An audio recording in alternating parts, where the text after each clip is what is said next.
Olá, mais um crente como a gente. Hoje muito especial, um assunto super importante e que eu gosto muito. Nosso tema hoje é feminista não, feminina sim. A gente vai falar sobre feminismo e ninguém melhor, né, para falar disso do que a nossa convidada online, Cris Correia. Hoje eu tô com duas convidadas aqui, elas são tanta coisa que eu vou até ler. A Cris Correia é pedagoga especializada em ciências humanas e influenciadora cristã no combate à doutrina feminista. E Cris, obrigada por tirar um tempinho pra gente aqui. Eu que agradeço pelo convite. Para mim é muito gratificante participar aí sempre desses bate-papos em que traz esse assunto aí tão polêmico, né? Mas tão necessário. É verdade. E para te acompanhar aqui, a gente recebe a Raquel Morato, que é presidente do PL Mulher aqui de Contagem. E você também tem, Raquel, um movimento que chama Conservadores em Ação. Isso, Maravilhoso, a gente vai isso falar sobre isso, mesmo. né? Muito obrigada pelo convite, fiquei muito lisonjeada e a gente está aqui para poder mostrar que a mulher, ela não precisa de ser feminista, ela pode ser feminina e fazer um Né? trabalho sensacional. E o fardo, a gente vai mostrar como é que o fardo é muito menor, né, Muito. quando a gente não é feminista, né? Verdade, E verdade. eles querem mostrar o contrário pra gente. Ô, Cris, vamos falar de feminismo, porque é, eu, antes de converter, e não tem nada a ver com conversão, né? Porque a gente tá falando aqui o nosso podcast é cristão, mas eu me achava feminista, eu achava que eu era feminista. Até eu entender que não, que eu era feminina, porque ainda que eu me achasse feminista, quando as pessoas me perguntavam, você é feminista? Eu falei, olha, eu defendo as mulheres. Eu sou uma pessoa que defende as mulheres. Mas eu sempre fui muito independente de fazer minhas coisas e, né, assim, muito igual nós mulheres costumamos ser, né? E que depois que eu converti, foi engraçado que eu estava fazendo um programa na Rede Super, até a Cris participou, o Chá das Quatro, e a Helena Tanuri, ela falava pra mim, porque eu tinha uma coluna numa revista e a coluna era feminista com feminilidade, uma coisa assim. E eu falava muito de que Maria era feminista, porque Maria teve né, Jesus como né, sem estar casada e tal. E aí eu falava de várias mulheres na Bíblia, né? Débora, né, que era uma mulher e que deixava o homem ser homem, mas que foi uma mulher importantíssima na Bíblia. E aí a Helena falava assim: impossível a mulher cristã ser feminista. Você não dá para ser feminista. E eu não entendia isso. Até que eu comecei a vivenciar e entender. Queria que você falasse um pouquinho disso pra gente. Então, geralmente, você não é a única. Eu acho que é muito comum que a maioria das mulheres se perceba feminista muito por conta da cultura que nos cerca, né? A gente nasce dentro de uma cultura onde a narrativa dominante ela ginocentrista, ou seja, a mulher está no centro da narrativa. Isso se dá muito por conta do movimento feminista.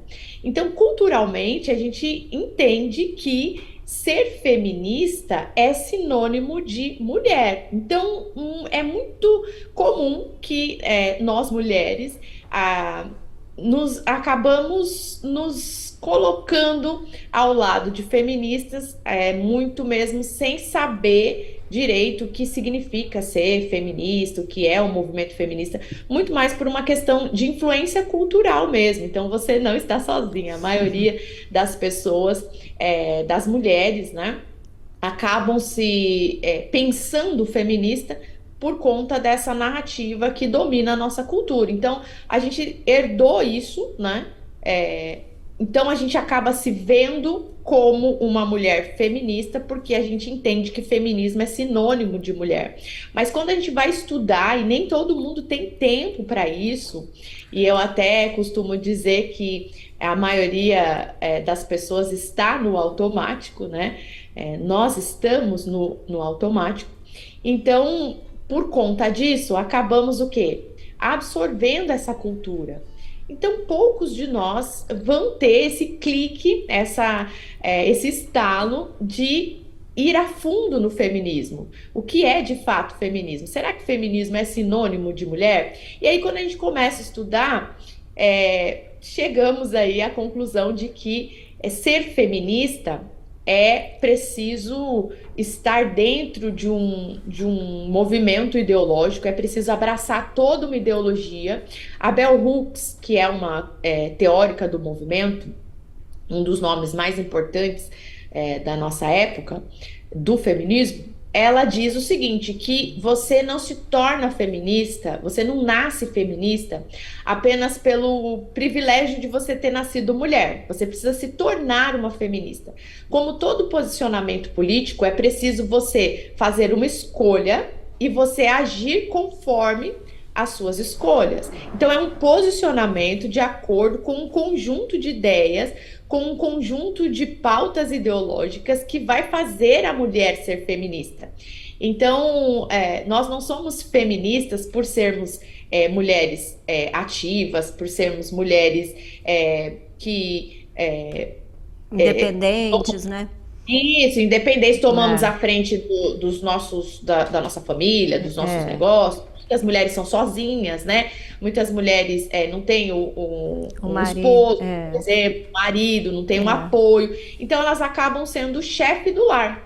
Mas isso não significa que a mulher é feminista, né? Por ela ter uma independência ou por ela ter um protagonismo, uma liderança. Mas, culturalmente, a gente acaba sendo empurrado para isso. Como se feminismo fosse sinônimo de mulher ativa, de mulher...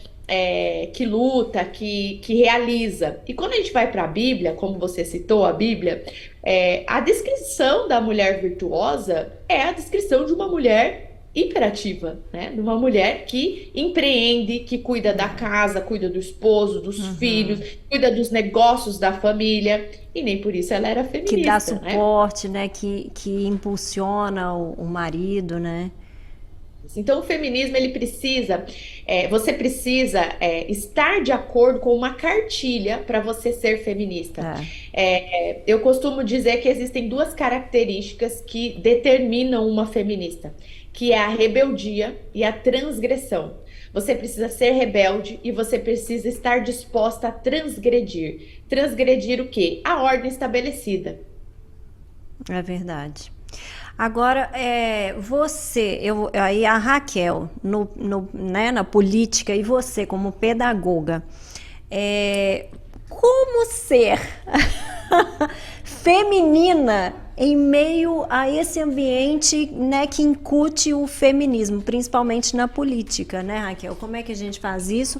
E depois eu quero saber de você, Cris, como pedagoga, porque eu acredito que está havendo uma doutrinação muito grande, né, nas escolas também, e as meninas já estão crescendo, né, com essa rebeldia que você falou, né? Vamos lá, Raquel. Depois que a gente tem Deus como base da gente, quando a gente entende a palavra, a gente vê que realmente não tem como apoiar o feminismo. Então a gente entende que a gente não precisa dele, né? E que a gente pode trabalhar, fazer tudo que a Cris falou, né? Ser mulheres independentes, fazer tudo e não precisar de ser feminista, né? E a gente tem crescido muito, né? As mulheres têm entendido muito no meio conservador, então, quando a gente vai entendendo, né?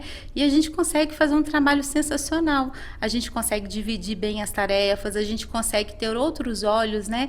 Para poder ver no meio político como é bacana, né? Eu sou assessora parlamentar, trabalho com o deputado, estou todos os dias na Assembleia Legislativa, lido muito com as feministas todas todos os dias. E assim, a gente vê que é incompatível, não tem como. A pessoa, depois que ela conhece a palavra, se torna, né, vê os valores, a gente entende e não mistura, não tem como. Então a gente consegue tirar de letra, é mais leve, igual você falou, né? A gente consegue fazer um trabalho muito bacana. O nosso gabinete tem várias mulheres, né? O pessoal fica falando sobre o deputado ser machista. Isso que eu ia te perguntar. Nossa, é absurdo, né? Só que lá o nosso gabinete domina, as mulheres dominam lá dentro, né? E aí elas vão caindo, todas essas falácias delas, né? Vai caindo, porque a gente vai mostrando o trabalho que a gente faz, né? E tem muitos embates, muitos embates. Quando as deputadas em gerais falam assim, nós estamos aqui para defender as mulheres, para poder ter o direito de fazer isso aqui. A gente teve um episódio há pouco tempo lá na Assembleia uma discussão bem acalorada com as deputadas, né? E eu trabalho filmando o deputado, estando junto com ele, eu trabalho com a mídia social dele, né? E aí, elas brigando, xingando, e eu continuei gravando, mesmo depois que acabou a reunião, eu continuei gravando, elas falando, não sei o quê. Elas ficaram muito bravas comigo de eu ter continuado gravando, porque elas não viram que eu estava lá gravando.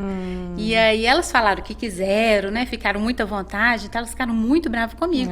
E aí, se juntaram as 3 deputadas pedindo a minha exoneração. Eu falei assim, gente, mas luta pelas mulheres e quer a exoneração de uma mulher? Porque se você for conservadora, de direita, você não cabe dentro do feminismo, entendeu? O discurso delas é muito bonito, mas na hora do verdade, não existe, não é assim que funciona. É incrível, né? Eu já lidei com políticos também, e aí a gente entra nessa questão que o próprio feminismo atrapalha a mulher, né? E aumenta esse fardo nosso. A Raquel estava falando, você foi mãe solteira, né, Raquel? Sim. Acostumada a fazer tudo, né? Sim. E aí a Raquel encontrou um marido que me colocou no lugar. E diminuiu o seu fardo, Demais. Eu falo que a minha vida, ela é antes do casamento e depois, né? Porque como eu não tinha entendimento de valores, né? Quando eu não tinha entendimento de nada, e quando a gente casou, que eu fui entender, porque quando eu fui mãe solteira, né, eu engravidei aos 18 anos e tive minha filha, eu tive que largar o estudo para trabalhar, para poder sustentar ela e sozinha, né? Então foram 15 anos cuidando dela. Então quando meu marido veio, eu não sabia, o primeiro ano de casamento foi muito engraçado, porque eu não sabia encaixar, né? Eu que tomava frente de tudo, quando ele via eu já tinha feito o que era dele fazer, eu já tinha feito.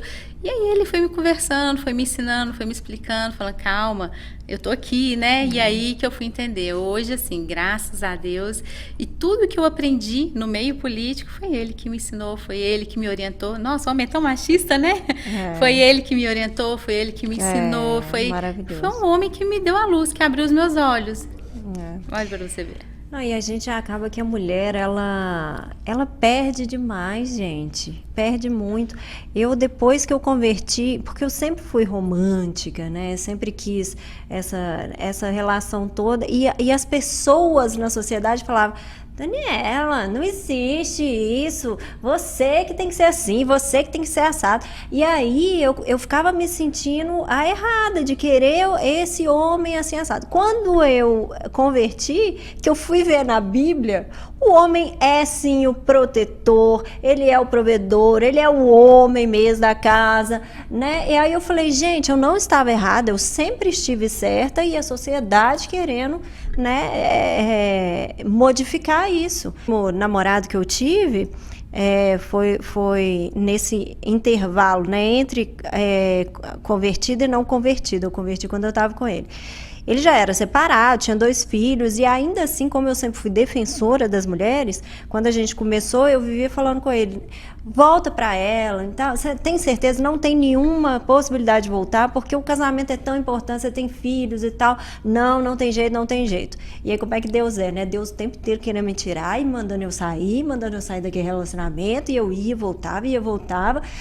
Por quê? Porque a gente sofre mesmo. A ex dele não aceitava de jeito nenhum, infernizava, e era complicado, né, assim, eu conquistava os meninos, aí ela atrapalhava, e depois ele atrapalhava infinitamente. E aí chegou uma hora que ele falou assim, ele sabia que eu queria casar e ter filhos. E aí ele foi e falou assim, ele falava que queria casar e ter filhos, que teria, né? Aí ele falou assim, eu não quero casar, não quero ter filho, ele também não pagava as contas, aí, né, a gente que dividia. Eu falei assim, mas peraí, você dá o que nessa relação? O que você é nessa relação? Né? Se a gente, eu que tenho que fazer tudo, eu que tenho que aceitar tudo, eu largo todos os meus sonhos. Aí ele mesmo olhou assim, ficou meio sem fala assim. Ou seja, como é que essa pessoa quer ser? Ele não é um homem, até porque assim, a mãe dele que acabava que dava o aval para ele fazer as coisas, a ex, ainda que mandava os filhos, acaba que os filhos respeitam muito mais a mãe do que o pai, eles não respeitam o pai. Não respeita a vontade do pai. Então vira um negócio todo desestruturado que acaba na infelicidade dos filhos, do relacionamento, do casal, não é verdade? Quando a mulher deixa o homem ser o homem, né? A masculinidade dele, a virilidade dele, né? Ele entra realmente como homem e a mulher só tem a ganhar com isso. Né? Porque a gente fica lá naquela coisa de só dar o sexo livre, tranquilo, e para ele tá tudo bem, e a gente aqui com o fardo cada vez mais pesado, né? Esse é um dos frutos, né, do feminismo, a revolução sexual. Ela começa ali no final do século XVIII para o século XIX, né? A gente tem a Revolução Francesa, que vem com toda uma proposta do homem moderno, né? E uma das propostas para o homem moderno é o amor livre, entre aspas, né? Quando a gente fala de amor livre, fazendo uma referência mesmo a uma revolução sexual, a relações sem compromisso.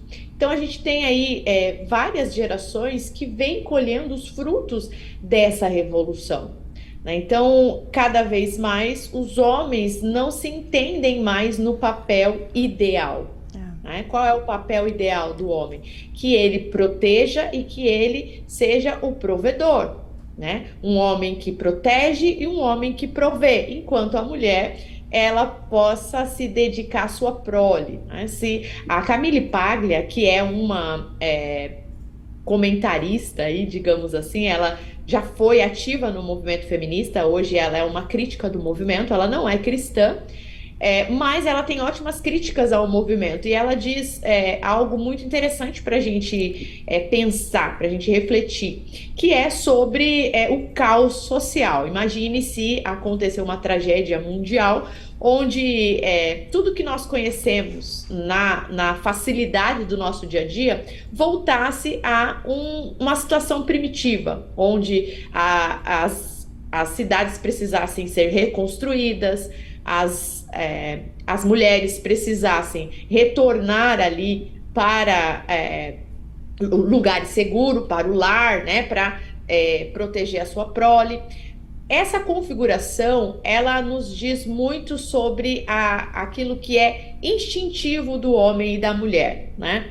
Numa situação de caos social, de reconstrução da sociedade, os homens voltariam a derrubar árvores, a construir pontes, e as mulheres voltariam aos seus lares, cuidando das proles, cuidando daquilo que é doméstico, né? Daquilo que é tão criticado pelo feminismo. Então, quando a gente pensa nessa situação de caos social, de um recomeço de reconstrução social, a gente começa a repensar os papéis, né? A gente começa, então, a refletir sobre a função do homem, a função da mulher. Isso não significa que as mulheres e os homens, elas tenham lugares determinados na sociedade, que não possam exercer funções diferentes das quais elas são inclinadas, né? Não é porque a mulher ela tem uma forte inclinação a estar mais voltada à família, ao cuidado da prole, ao cuidado da casa, não significa que ela não seja vocacionada para se desenvolver na sociedade em outras funções, né? Nós temos ali a Raquel falando que hoje atua na política, e é muito importante pontuar a diferença da mulher conservadora e da mulher progressista, da mulher feminista na política. Se vocês perceberem, o discurso das feministas é um discurso de apelo para que as mulheres participem da política.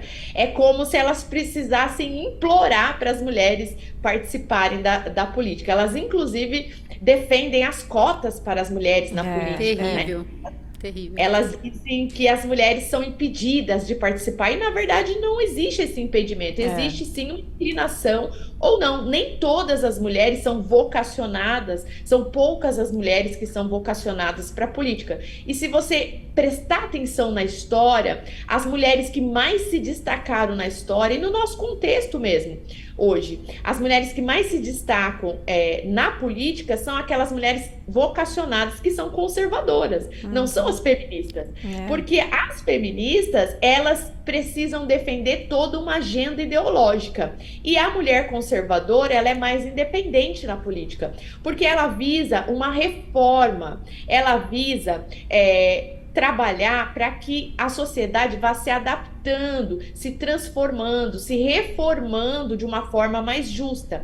Enquanto as feministas, elas buscam uma revolução, ou é do jeito que elas querem, ou não vale. A Raquel deu um exemplo ótimo ali do quanto ela é hostilizada dentro desse ambiente político. São os ativistas, né? Os ativistas são todos esses que querem impor, eles não querem ter o direito, eles querem impor alguma coisa, né? São os ativistas de todas as áreas. Na verdade, as feministas, elas falam muito em liberdade, mas elas são escravas ideológicas. Exatamente. Elas não têm uma liberdade política. Elas precisam defender uma agenda específica. Qualquer mulher que não defenda a mesma agenda que elas, essa mulher vai ser hostilizada. Exatamente. A Djamila Ribeiro, que é uma filósofa feminista aqui brasileira, ela é bem reconhecida, ela tem uma voz bem influente na nossa cultura. Ela diz o seguinte, que não basta ser mulher, ela é muito mais ativa dentro do feminismo negro. Então ela vai dizer o seguinte, você não importa que você seja uma mulher negra ocupando um espaço de poder social. Isso não é o suficiente, porque você precisa ser, além de uma mulher negra, ser progressista. Porque se você for uma mulher negra ocupando um espaço de poder, mas você for conservadora, então não tem valor para o feminismo. Isso vale para todas as mulheres, negras ou brancas. Se você for uma mulher ocupando um espaço de poder, mas você não defender a agenda do movimento, a ideologia do movimento, você tem valor. Então veja, quem é livre e quem é escravo? A mulher que é escrava de uma ideologia, ou a mulher que ela tem a independência de poder atuar na política, exercer a sua vocação, buscando sempre aquilo que é mais coerente, mais justo para a sociedade como um todo, não somente para a mulher. Bom a gente reforçar e pontuar, existe uma lei que obriga que quando o partido vai lançar os candidatos, 30% tem que ser de mulheres. As feministas, né, foi criada essa lei e isso é muito ruim. Tem gente que acha que é bom para a pessoa na política, né? E não é. Isso é muito ruim. Por quê? Igual ela falou, não é toda mulher que é vocacionada para estar no meio político. Aí o que acontece? O pessoal fica desesperado para conseguir arrumar mulheres para poder saírem candidatas, para poder ter mais homens candidatos. É um tumulto, toda a eleição é um tumulto e fica desesperado atrás de mulheres para saírem candidatas. Gente, mas é porque a mulher precisa de ter espaço na política. Mas espera aí, se a mulher quiser sair candidata, ela vai lá e fala, eu quero sair candidata. E fim, não precisa de ter essa obrigatoriedade de ter esses 30%. A mulher que é vocacionada, ela simplesmente vai lá e vai sair candidata. Agora, todo ano eleitoral é aquela briga para conseguir esses 30%, porque às vezes tem um número muito maior de homens. Exato. E aí, às vezes, alguns não podem sair porque eles não conseguiram os 30% de mulher para estar. E fomenta a corrupção, eu Demais, acho. Porque aí tem a demais. verba que é destinada para as mulheres, né? Não, no caso de corrupção que a gente vê, né? Quem está dentro da política, a gente observa, né? O que eles fazem? Eles chamam várias mulheres, às vezes ela nem quer sair candidata, fala, não, mas é só para ter esse número aqui, e aí ela sai candidata assim, sem noção de nem nada, e ela só para ter. Exatamente. Isso acontece, eu vejo muitos partidos fazendo isso, porque a pessoa não quer estar ali, não é a intenção da pessoa, sabe? E aí fica forçado. Infelizmente, isso acontece assim, muito. E é até um desrespeito com a mulher, né? Porque ela acaba sendo usada ali como uma peça num jogo político. Veja, se você, mesmo com as cotas, mesmo com essas vagas reservadas exclusivamente para as mulheres, é preciso fazer todo esse malabarismo e toda essa insistência para que as mulheres, muitas vezes, como a Raquel disse, saiam ali só para preencher uma vaga. Então, não significa que exista uma barreira para as mulheres entrar na política. Existe, sim, uma falta de demanda, ou seja, não existem tantas mulheres interessadas em atuar na política. Eu acho esse um exemplo muito significativo, né? Existem vários outros exemplos que a gente consegue contestar e desmontar aí todo argumento feminista, toda a narrativa feminista. Esse é um deles, né? Se existisse de fato uma barreira para as mulheres atuarem na política, por que seria preciso tanta insistência para elas ocuparem esses 30% dessas vagas, né? A Cris falou, você falou, Cris, uma palavra muito importante, liberdade. E essa liberdade que elas pregam e que realmente não tem em área alguma, né? Porque ficam presas em, né? Eu, antes, né, de ter essa concepção, a gente ficava presa em relacionamentos que não valorizam a gente, jamais. Elas buscam valorização, mas esses relacionamentos não valorizam. A Raquel tem uma história muito bacana de família, né? Que ela teve, na época da gravidez dela, a sua mãe, que era uma feminista, né? O que acontece? Quis te obrigar a fazer um aborto. Nossa, isso é liberdade? O que acontece? A minha família toda era progressista, né? Uma tia nossa, que era mais estudada, tal, ela era, assim, totalmente, né, de esquerda. Ela foi uma das fundadoras do PT em Minas, né? Então, daí já tem uma base. Então, a gente cresceu no meio bem progressista. Só que a nossa família era totalmente desestruturada. E aos 15 anos, a minha mãe colocou camisinha e anticoncepção na minha gaveta e falou assim, olha, usa à vontade. Sem me explicar, sem me falar nada. E eu achava que era normal, né? Então, aos 18 anos, grávida, né? Uma menina, eu me sentia uma menina, né? Grávida aos 18 anos.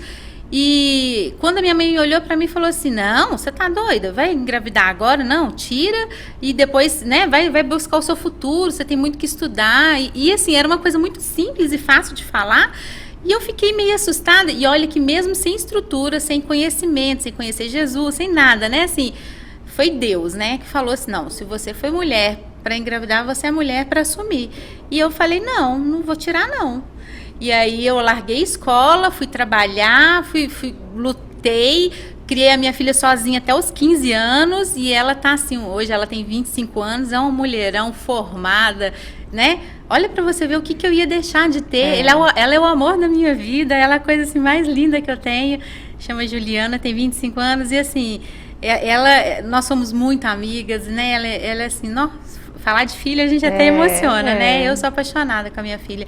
E pensa, se eu não tivesse ela na minha vida, eu falo assim, gente, o que teria sido da minha vida? Eu acho que eu não teria encontrado o caminho que eu encontrei e ser a mulher que eu sou hoje, por ter passado por tudo que eu passei e por ela não estar do meu lado. Então, assim, eu sou muito grata a Deus de ter me dado essa sabedoria de não ter feito, porque não foi só minha mãe, foram várias pessoas que chegou perto de mim e falou assim, nada, faz isso não. Era muito normal. Não sei como que era normal o pessoal chegar e hoje eu vejo o tanto que isso é sério, né? Assim, e eu via muitas pessoas ao meu redor fazendo isso e era muito normal.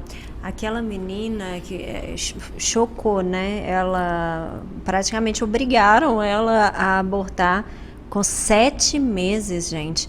Eu fiz uma reportagem que também foi muito chocante de uma mulher que ela se arrependeu, né?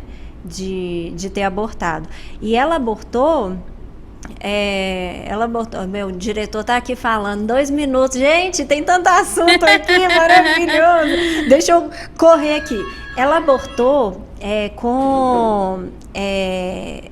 com 2 meses, uma coisa assim. E ela abortou muito naquele auê, assim, sabe? Ela pensava quero, não quero. E aí fez o aborto em casa mesmo, e as pessoas falando com ela. E aí foi meio que ela mesma fala, foi meio que no SUS, foi meio que No supetão. no supetão, assim, ela abortou. E na hora que ela abortou, caiu caiu o feto inteirinho, gente. Então, assim, a gente vai falar sobre isso só para a gente liberar a Cris aqui. Cris, me dá suas últimas considerações. A gente tem 1 minutinho aí com você. Me dá suas últimas considerações sobre o feminismo. Por que então a mulher cristã não pode ser feminista? Primeiro porque ambos são incompatíveis, né? São antagônicos. Os princípios que o feminismo defende são totalmente contrários aos princípios que os cristãos defendem.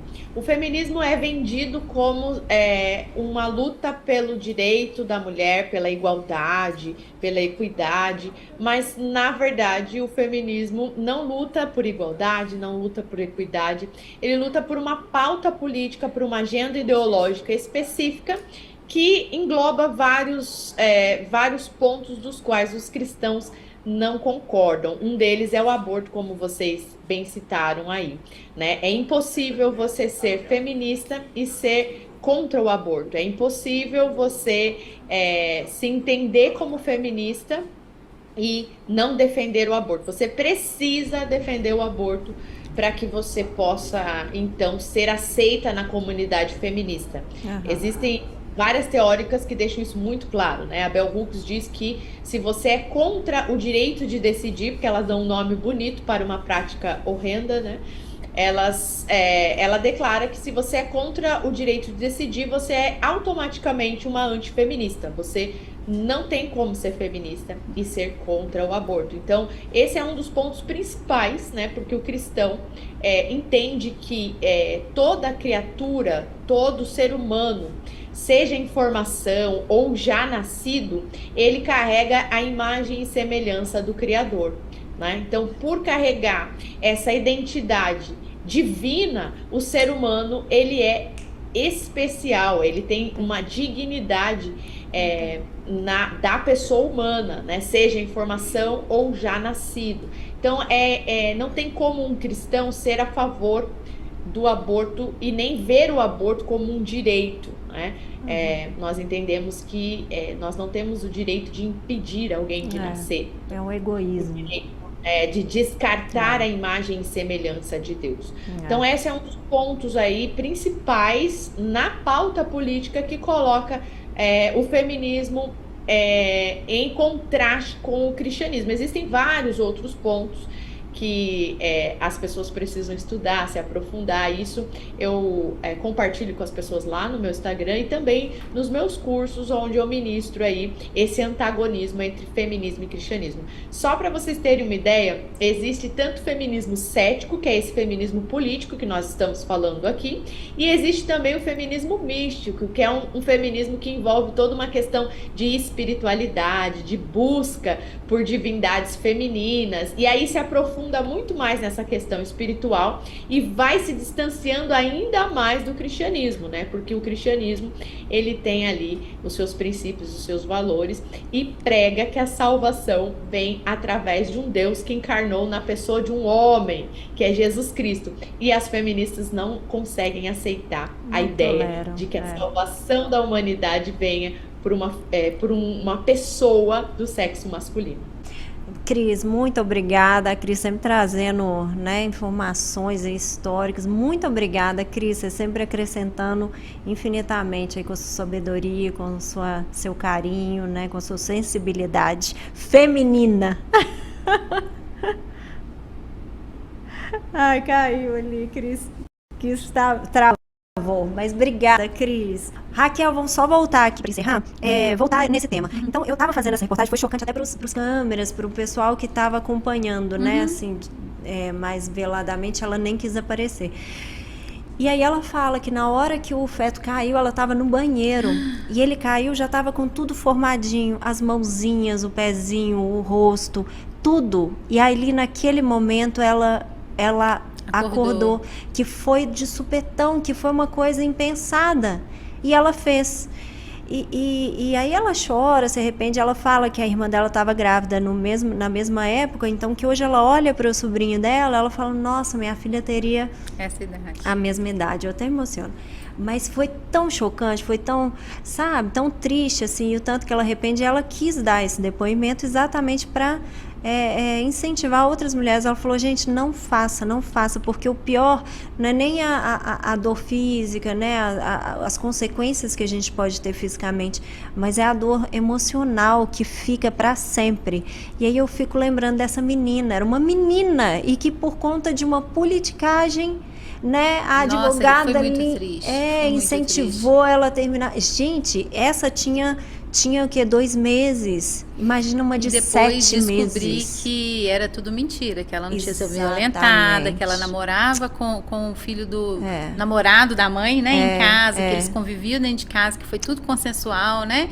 E aí eles criaram uma história totalmente oposta para poder trazer o público para eles, né, para apoiar esse tipo de aborto, gente. Pois é. E é isso que as feministas fazem, né? Elas mentem o tempo todo, né? Quando elas vão falar sobre o direito da mulher de abortar, todas as vezes que, principalmente em escola, eu falo porque minha filha ouviu isso muito na escola e ela vinha debater sobre esse assunto comigo, ela falava assim, mas uma mulher foi estrupada, e aí? Ela tem você já pensou se ela tiver um filho de um estupro? Eu falei assim, deixa eu te falar. Pela lei, já existe a lei que fala que no caso de estupro e no caso de encefalia, né, que nasce sem o cérebro, que ela tem esse direito. Essa lei já existe. Elas só fomentam isso de uma forma para poder induzir as pessoas a apoiar o aborto. Mas eu falo com a minha filha, né? Nem no estupro, se a pessoa levar a gravidez na frente, foi estrupada, não quis falar para ninguém, não quis fazer o aborto. Eu falo não Raquel, como cristã. A pílula do dia seguinte. Tipo, não teve vergonha, não quis falar. E a gravidez foi para frente. Aí depois ela quer fazer um aborto. Para quê? Você vai criar, vai ser, ela passou por um estupro que é uma coisa muito pesada, e aí vai fazer o aborto, outra coisa muito pesada. Como é que vai ficar a cabeça dessa pessoa? Aí a minha filha tá assim, nossa, mas ela vai criar um filho. Eu falei, ela não precisa.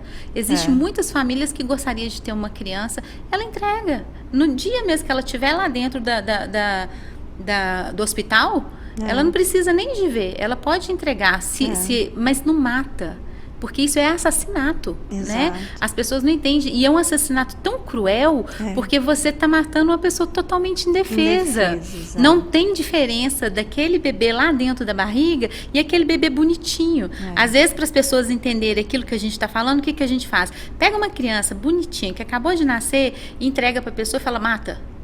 A pessoa fala, você é louca? É a mesma coisa. Só que está dentro do útero, está no seu ventre. Você está matando aquela criança.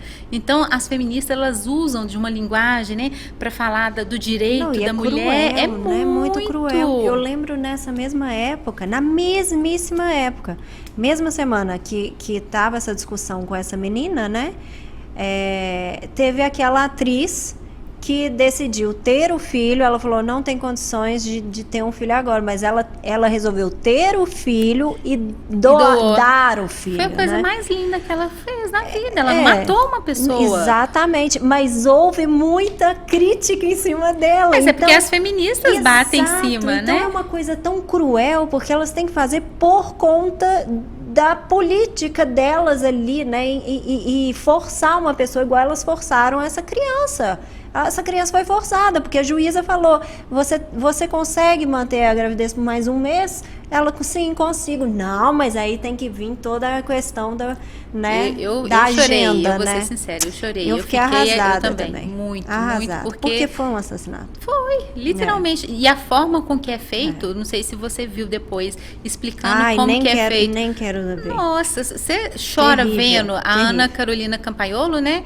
Ela fez um vídeo na Assembleia lá de Santa Catarina, né? E ela no púlpito explicando e mostrando o vídeo passo a passo do assassinato. Foi uma tortura, não é um assassinato. Assim, eles torturaram até a criança. Não, é muito triste. É muito triste. E o que fizeram com essa criança também, que era a mãe, né? Que foi obrigada. Eu fico imaginando como é que vai ser. E depois a confusão que vai dar, porque ela vai acabar culpando a própria mãe de ter... Nossa, vai virar aquele caos que você falou. A cabeça da criança fica muito complicada para isso. Gente, é um tema que a gente ficaria aqui, né, um dia inteiro discutindo, porque realmente é tão importante, né, falar e mais outros. Raquel, eu vou querer você aqui de volta pra gente falar só sobre política também. Vou amar. Muito obrigada, muito obrigada mesmo. Eu vou deixar aqui um recadinho pro pessoal. Eu sou presidente do Movimento Conservadores em Ação, o nosso movimento que organiza as manifestações que tem aqui lá na Praça da Liberdade, que o pessoal vai, nós que alugamos o trio, organizamos, né, montamos toda aquela estrutura para poder fazer as manifestações. Então segue a gente, né, vem junto também. Não é só isso, nós também fazemos trabalhos sociais. A gente quis mostrar que trabalho social não é só o papel da esquerda, a direita também faz. Então assim, segue a gente, é Conservadores em Ação, mas sem cedilha, sem o S, né, MG, e o meu que é Raquel T. Morato também, para seguir lá e acompanhar o trabalho da gente. Amém. Vamos seguir, sim. Aliás, você falou aí de trabalho social, na verdade a esquerda finge que faz, né? E a direita realmente faz, né? Com certeza. Os cristãos, né? A gente sempre fez, a gente nunca deixa de fazer. Exatamente. Raquel, muito obrigada. Cris, mais uma vez, obrigada também, né? Você fica aí o meu agradecimento por você vai ver. E a gente termina aqui, que o tempo já super esgotou, e eu aguardo vocês na próxima quinta-feira com mais um Crente Como a Gente. Obrigada, gente.